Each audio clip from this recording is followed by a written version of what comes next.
What's good, everybody? Welcome back to the channel. I hope you're all doing really well. In this video, we're going to be talking about why I believe the Comic-Con event will cause billions of OMI tokens to be burned. But before we do this, I just want to say thank you everyone for joining me on this journey with YouTube so far. We're nearly at 300 subscribers, which was a big goal of mine. So I thought I would do a face reveal so you guys could see me, that there was actually a person behind the voice of the videos you've been watching recently. So nice to meet you guys. Yeah, I'm Sam. And the next thing I just want to say to you quickly is, I've created a Twitter profile, so if you guys are interested in following me on Twitter, getting some updates from me, some of my thoughts and feelings behind the drops, thoughts and feelings behind VeVe's direction, NFTs as a whole, and a little bit more about my personal life, then I'll leave a link in the description below, or just go to Sam Ellis NFT, and you'll be able to find me there. So what I'm going to do in this video for you, let me just remove this for you quickly. What I'm going to do in this video is sort of explain to you 3 different scenarios that I think could play out within sort of that could positively affect the OMI token burn, and why I believe this will actually cause billions of tokens to be burned because of the exposure in the Comic-Con event. Now, I think the first thing I want to touch on quickly before we jump straight into this is that we need to understand the audience that's coming in from the Comic-Con event, okay? It is a massive event for collectors, okay? They do all sorts of different stuff. There's millions of people go there every single year through their collective interest, through sort of anime and your favourite superheroes. You see a lot of people dress up in their favourite superhero costumes. There is a ton of passionate fans that come to these events. Now, for VeVe, this is huge because we already have all the licenses that these particular fans are interested in. So it's like a perfect synergy. So I think we could see huge adoptions and a huge influx of people coming into the application from being exposed from this event. So what I'm going to do first is I'm just going to sort of explain to you how I believe this will affect the Season 1 inside of VeVe, because currently we're already starting to see this, that the Season 1 drop is actually becoming a little bit more difficult to get hold of. There are collectibles that are going to become extinct, and the Gale made a very interesting video that touched upon this, and I'll leave a link in the description below so you guys can go through and watch that video. Very interesting, definitely should watch it. We're already seeing collectibles come off the marketplace. Things are getting more scarce in Season 1, and when more exposure comes to this, I just think Season 1 is going to be so hard to get hold of. I mean, it's just going to be a huge staple part of history. Because essentially, if you think about it, it's VeVe's first appearance. If you think about all the superheroes we release, and the different first appearances we've got, like Batman, Harley Quinn, or what we've recently seen with like Supergirl and Catwoman, these are first appearances for the superheroes, but Season 1 is the first appearance for VeVe.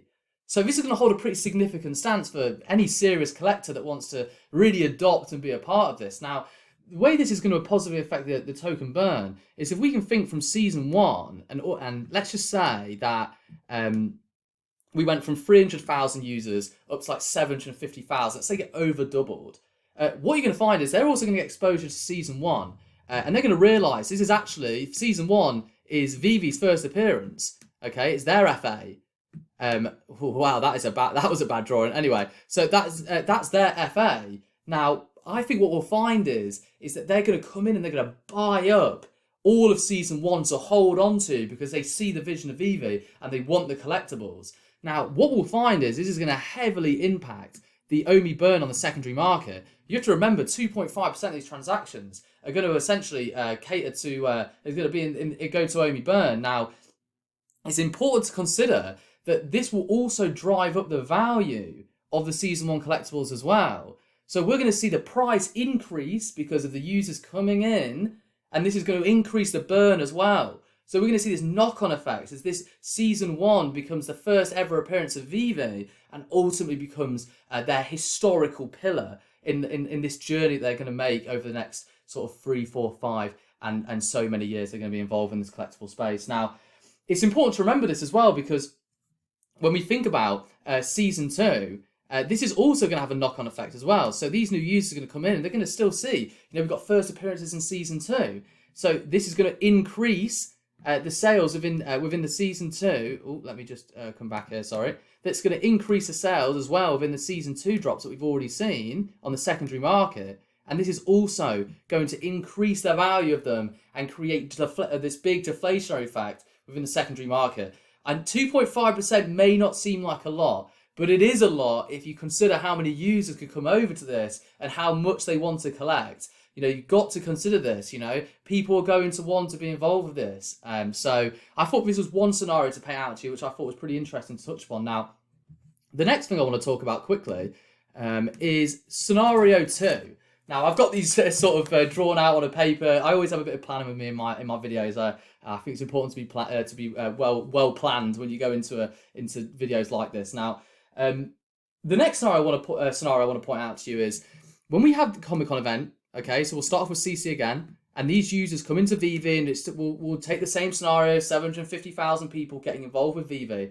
Okay, what we're going to find is that, and Dan touched upon this, is they're going to increase the serial numbers. Okay, so they're going to increase the serial numbers for the ultra rares, the commons, and the commons. Okay, it's to facilitate the newfound audience, so they can continue to deliver product, so that we don't create this sort of this scarcity aspect too much, where new users, when they come in, they can still get involved, and the prices aren't too high for them to take part. So what we're going to see is we're going to have more people get involved with the drop days.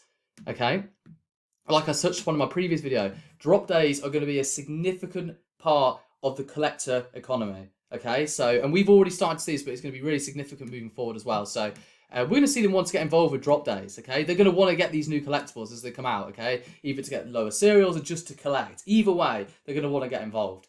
Okay, now what we're going to find is let's use the ultra rares. Let's say they go from 3,800 editions to 6,000 editions. Okay, what we're going to see is, and we'll just use 6,000 as an example here.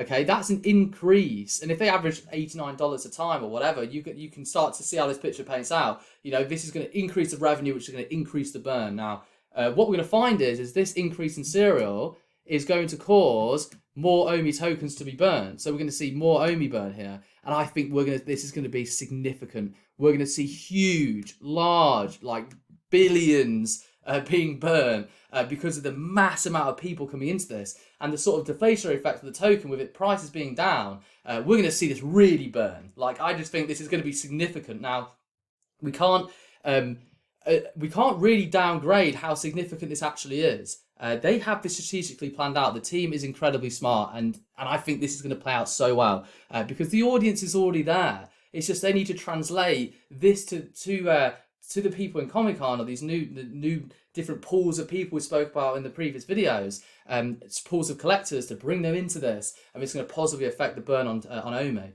Now, this is also important to consider, that when they increase the serials, okay, Season 1 is going to get even more valuable. So if we think about this as well, this is going to increase the value of Season 1 further, because they're going to get rarer. Okay, there's more people in the application. There was less of them minted based upon sort of preceding seasons. So we're going to find that 3,800 editions for an ultra rare is going to be incredibly rare. Can you imagine with millions of users? I mean, it's just going to be it's going to be so hard to get hold of. Could you imagine how hard the Donny is going to be to get hold of? 150 serials ever printed. That thing is going to be so hard to get hold of. I mean, it's going to get so expensive. So anyway, I digress. My point behind it is that we're going to see huge increases in Season 1's price on the marketplace. So when we see essentially the Season 1 collectibles disappearing, and when people put them back onto the marketplace and there's none there, it's anybody's game when it goes to auction, you know. Whoever wins, because it's just that hard to get hold of now. So we're going to see that increase in value, which is going to increase the burn on the secondary market, and that's going to increase the token burn. Okay, it is very important to consider this. When they increase the number, the new users come in, there is an increase in serials. This is going to increase the rarity of the Season 1. It's the first appearance of VeVe collectibles, the Season 1. So collectors will want this, okay? And then this is all going to positively affect, the appreciation on Season 1 is going to positively affect on the secondary market, the burn rate within OMI, okay? This is why I just believe we're going to see huge burns, okay? So that's scenario 2 that we're going to see hopefully, in my opinion, is going to be played out. Now, we're going to talk about scenario 3 here. Okay, the actual day itself. Okay, so the actual weekend. Because I think this is important to consider as well, because they're going to be releasing some pretty cool collectibles, some new licenses, and I don't know whether some of them are going to be for free if you get involved with the event. I don't know whether I don't know how that side of it works, but we'll just make the scenario that most of them you're still going to have to pay into it, or like you say, you might get something for free, but who knows? Anyway, that's anyone's guess. But the point is that when we have Comic Con, okay, come in. So we're going to get our exposure from Comic Con. They're going to come into the VV application, okay. They've already said they're going to release new licenses, okay. Now, we don't know what those licenses are. We don't know how, but the point behind it is they're going to create excitement, okay. There's going to be people at the event. They're going to go, right, I don't know, Star Trek's coming, okay. We're going to release Star Trek. We're going to release Jurassic Park. We're going to show you this new animation at Comic Con. We're going to show you all this technology, all these developments that we've done, okay, and get people excited to want to be involved with VV, okay. So what we're going to find here is that when they do release this, we're going to see more influxes of people want to get involved with the new licenses. So that's what the NL stands for. And they're going to want to also get involved with the new tags, these limited edition tags. Because that's a big thing for collectors, you know. Any big collector or any collector will know. If you associate like high quality of products, like for example with Pokemon cards, that's why the PSA 10 like first edition Charizard drives such huge value, because it's super rare, super nostalgic, and it's super desirable. Now, you can implement that same thing in these type of collectibles. You put new tags on these collectibles, you're going to find that people are going to want them because, you know, it's our first appearance in Comic-Con. It's a limited edition, which makes it's a big deal for collectors. It's a big deal for me. I'm definitely getting involved with it. So the point is that this is all going to positively affect the Omi burn. We're going to find that people are going to want to get involved with the limited edition. They're going to want involved with the new licenses. And this scenario is also going to cause big burns on the Omi burn. Now, I hope this video has made sense to you guys about the different scenarios that we can see being painted out. It's something to be really excited about. The Comic-Con launch, in my opinion, is a massive deal. This is huge for Vive. Okay, this is why they looked so excited in the video when they were talking about it. It's a massive deal. It's the biggest collector event in the world. Millions of people will be there. Millions of people will be watching. Sorry, because it's a virtual event. So trust me, anybody that likes collecting, that sees the products, the quality of the products in NFTs, are going to want to get involved with Vive. I'm absolutely certain of it. And the team are super smart, and this is, I think, is a great play. So anyway, thanks for watching this video. If you enjoyed it, feel free to drop a like, subscribe if you're new around here. And like I say, I will see you guys in the next one. Thank you for watching, and goodbye.